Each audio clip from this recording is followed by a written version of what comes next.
Hey, what's up everybody? Now I know it's kind of weird, some guy, just making a YouTube video, we don't know much about him. There'll be an intro video about what I'll do on YouTube later. But for now, I'm HairMailFan08, and I want to just make a little topic video, a little rant,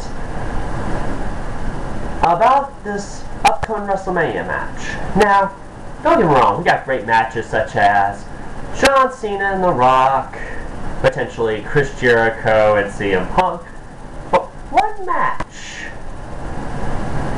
that is going to happen, and you know it's going to happen, is Triple H versus The Undertaker for the third time. Keep in mind, most fans did not want to see this match. Now, on that note, some fans said, well, this is the best WWE could do. There's no way else I can really compete against Taker. Wrong. There are athletes at mid-card level, or at a high level, potentially, that get a push against Triple H, Randy Orton, and John Cena, and then after that push, they fall straight to the bottom because they will lose their spots. There are athletes that need that push. And I believe if Taker was in his last WrestleMania, I believe he should end it by giving somebody the high push up to the high octane levels that they deserve. And that's why we're here today. I'm here to count down my 5 superstars I believe should face Taker at WrestleMania. 5 superstars with 2 runners-up. 2 runners-up, excuse me. But before we do that, to some who want this match to happen, I will say this. If the match is going to happen, what I would like to see that would make it interesting would be 1, a Hell in a Cell match, since that's both Undertaker and Triple H's best matches in WWE history, and 2, HBK, Shawn Michaels is involved in it, that way it can go either way. But leave that for another day. Let's get to the list. Top 5 athletes who should face Taker. But first, the runners-up. Runner-up number 2. Cody Rhodes. Yes, Cody Rhodes. The bizarre one. The dashing one. The for my face in shame. And eventually would come out to be the psychopathic, controversial one. This guy knows how to cut a good promo, good gimmicks, and in the ring, he has held his own. Beating people like Randy Orton, beating people like Booker T. The guy knows the ring, and he has a good legacy, from his brother Goldust, his father, the American Dream, Dusty Rhodes. This guy is going to have a good future in the year 2012. And a match against Taker would escalate it even higher. And you could use the storyline just basically saying, I have beaten such athletes as Booker T, or say he beat Goldust earlier. I've beaten such athletes as Booker T and Goldust. I need to escalate myself to a higher level. I need to take on somebody most athletes are intimidated to face, or too scared to face. Yes, I will face The Undertaker at WrestleMania. Hear that, dead man? You're next. And Taker come out and promote that, he destroyed his father. He's beaten Booker T. He's destroyed his brother I don't know how many countless times. Just into the face of Cody Rhodes. But, Cody Rhodes, being, he's different from his father and brother in every promo he always says. You can be like, that doesn't scare me, Taker, and bam. You can see a WrestleMania fight happen just right there. But the reason he's runner-up is because there's a rumored match that I'm praying happens. WrestleMania, potentially Goldust versus Cody Rhodes. I hope that happens. They've been kind of feeding off the gimmicks to each other. Goldust a bizarre one, Cody Rhodes a bizarre one. Everything they do is so similar. It'd be a fantastic match. A fantastic way to end the career of Goldust. Because potentially Goldust will retire. But, anyways, the next runner-up. Drew McIntyre. This guy, I shouldn't even need to go on about what makes him the so-called chosen one. Great athletic skills, great Scottish background, good promos. He makes you feel a presence in the ring. From his entrance music to the way he just walks down slowly, like he's intimidating, like he's a big badass. He is something else in the ring. And you know, with the storyline going on with him, you can say stuff like, well, you know what, I'm getting tired of losing to all these athletes on SmackDown. I need to go escalate myself higher. I want to challenge The Undertaker because I believe I am the chosen one to end The Undertaker streak. Sorry for my bad voice impersonations, by the way. I believe I can beat The Undertaker. I believe I'm chosen to beat Taker. And Taker could counter back, saying stuff like, you think you're the chosen one to beat me? Others thought the same thing. And he could play a clip of, you know, Shawn Michaels saying he was the chosen one, beating him twice, Triple H, Jake the Snake Roberts, Bret Hart, the list goes on and on. Of people he beat at Wrestlemania that thought they were chosen. Which would scare Drew McIntyre, but Drew McIntyre would soon come back and say stuff like, yes, you've beaten those great athletes. You've beaten Hall of Famers, but I'm different from them. And it just would be a great way for Taker to take someone like the chosen one, Drew McIntyre, and just escalate him up to the next level that he deserves, that even Vince potentially put him on. Talk for another day. But the reason he's running up is because, think about it this way, WWE is treating him horribly now. I mean, you have him lose to the Funkasaurus. Somebody come a somebody come a shut up.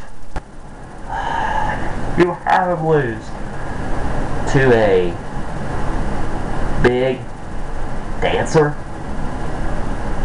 who can't even wrestle that good. Anyways, now to get on to the top 5. Now, in case you guys didn't know the formula, basically I'm telling who they are, what skills do they have, and how it can intertwine into the story and fit challenge Taker. Now, without further ado, number 5. Jack Swagger. This guy is what you call a real wrestler. You're a real man's wrestler. You know, he isn't called All-American for nothing. The ankle lock, his top rope splash, the side power slam. This guy's got the tools to be a great athlete. And he's got the tools to be a top superstar. And he even proved it at one point by winning the World Heavyweight Championship by using his special power slam on Jericho. Wow. Great way to get an impact. But then he kind of fell. You know, by beating... No, I'm not saying Zack Ryder's a bad athlete or anything, but still. Beating Zack Ryder for the U.S. Championship and being an inferior sidekick to Dolph Ziggler and Vicky Guerrero, kind of bringing him down a little bit, isn't it? And that's what can bring him up. You can say, you know what, I'm tired of being a second-rate sidekick to hashtag heel so-called and Vicky Guerrero. I need to prove myself a higher level. I'm the all-American American. And I need to take myself up to that level. There's only one way to do it, and I call out The Undertaker. And, you know, an Undertaker can take that little all-American accolade. Excuse me, not that word, accolade. And, you know, take advantage of it, saying, you may be a real wrestler, you may be all-American American. I've beaten athletes like you. And real wrestling fans would know who. Which would make it another interesting match because Taker hasn't competed against a real wrestling athlete in a long time. Like real, you know, all American style athlete, or Olympic athlete as you call it. It just would be something interesting to see. Now, number 4, R-Truth. One word to describe him: unpredictable. His promos, the way he talks on the mic, the way he wrestles in the ring. I love that spinning clothesline he does. I love that move he does from behind the back. I forgot the name of the move. I'll put it down in the description below what the move is. Just, I'm sorry, I forgot the move off the top of my head.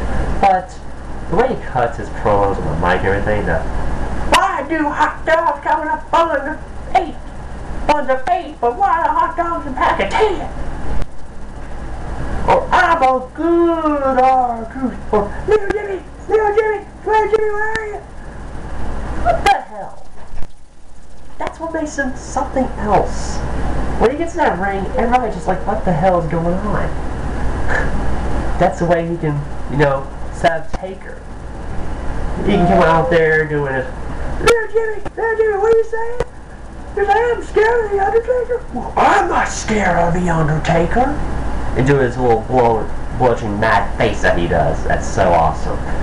And Taker, of course, wow, trying to intimidate R-Truth, can still be a little freaked out over like, what the hell? And that just be a good match at WrestleMania. Think about it. The strange R-Truth versus the Phenom Dead Man, the Undertaker. It could be kind of similar to what happened when he fought superstars like Mankind. It'd be something interesting to see. And I believe R-Truth at mid-card's starting to rise up a little bit with the fans and wrestlers, but he needs that push, and Taker would do a good job at giving him that push he needs. But, moving on, number 3. The Miz. Do I need to go on about this guy? He cuts great promos, is a great in-ring athlete. He knows how to talk inside and outside the ring. He can walk the walk, and talk the talk. He's proven it many times. And the way he can set up a whole story is basically something he's always bragged about. That his own WrestleMania streak. I'm 1-0, I'm 2-0, I'm 3-0, I'm several wins toward the Undertaker. He's hinting it, he's taunting it at you, Taker. He's already made the challenge toward Taker. Taker can make that counter right back at him saying, you may have been undefeated at WrestleMania also, but your streak will never reach mine. And he can, count down again that streak right at Miz's face.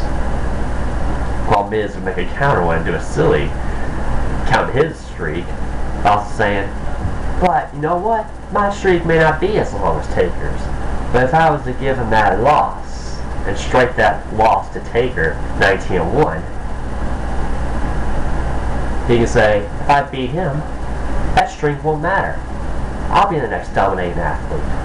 And if he was to beat him, he would have bragging rights for a long time because he'd stay around for a while. It'd be something interesting to see because Miz has a mind advantage over Taker. He always tries to make the match to his advantage. And Taker does that too. So it's like a meeting of the minds. More than just a wrestling match. Something interesting to see. But, number 2. Wade Barrett and the Barrett Barrage. I love that gimmick. The Barrett Barrage. Always about dominance. And the same as with Wade Barrett. The win to change. His exciting, big boot that he does. It's not as good as Sheamus's bro kick, but still, it's a pretty cool move. I also like his other moves. Like his lift up faraway slam. Or slam, whatever you call it. I'll put it down in the description also. Sorry guys if I'm screwing up the move names. I'm just doing this off the top of my head. But anyways, he is so good in that ring. 2011, 2012 has been a great year for Wade Barrett. He's already made his impact by throwing Randy Orton down the stairs and actually injuring him. Whether that was intentional or not, but still, that made him a high impactful superstar. And I believe he needs that push from The Undertaker, you know. Wade Barrett, it would be a good storyline as Wade Barrett can come out and say, you know, the Battle Barrage has done it all. I've beaten such superstars as Randy Orton. You know, I've defeated your superstars like John Cena. You know, haunting those top athletes. And you can say, the next athlete the Battle Barrage should take down is the undefeated streak of The Undertaker. And you know, The Undertaker come out saying, you know, you think you're so tough because you defeated Randy Orton and John Cena. Guess what? I've beaten them both. One at WrestleMania and one on more times than I can count. You know, trying to get in Wade Barrett's skin. And, you know, then Wade Barrett can flashback his times where he beat them both.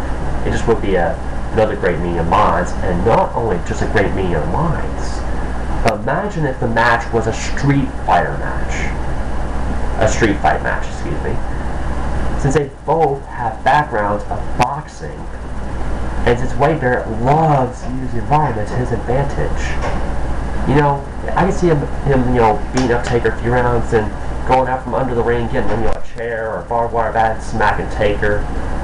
You know, Taker then will have to resort to, you know, his old style instead of the dead man style, his perfection style, not making mistakes. You have to change styles to kind of get into Wade Barrett. Because Barrett's not much of a strategist. He's more of, I take what I have and use it to my advantage. And this match alone, win or lose, will put Barrett as a tough competitor that he needs to be. This is a push he needs. But next, number 1. Now this guy has been hinted at on YouTube and wrestling rumors around the world. If you want to find the promo video, just as soon as I mention his name, look at this guy and returns promo on YouTube. You'll eventually find it. Number 1, the Boogeyman, aka Slither. This guy just speaks out everything that all these wrestlers have. The great strength, the great skills. He's a great power wrestler, great speed, great agility. And he is just more bizarre. He's actually scary in the ring sometimes. When he comes out there with the red, whiting effect, he comes out there, the strange makeup, dancing around, and, you know, making people freaked out a little bit. And the bad thing is, that's the way he can come out. If he was to come back to WWE, you know, he can come out basically while Taker's trying to challenge Triple H and say, you know, Taker, you're challenging Triple H again for the 3rd time. Are you scared to face somebody like me? Are you scared? And bash over the head his clock or whatever he would have and say, are you scared of me? You'll freak Taker out, and come to think of it, if he did that, more fans would be saying, come on, Taker, he can't intimidate you. You've faced scarier guys than Boogeyman or Slither. And if Taker was to refuse that challenge, I think how many fans will actually turn on Taker. Well, more than likely would turn on Taker. I wouldn't say they actually would, excuse me. But it would be interesting to see how Taker would accept the challenge if he'd be a little freaked out. It'd be something to see.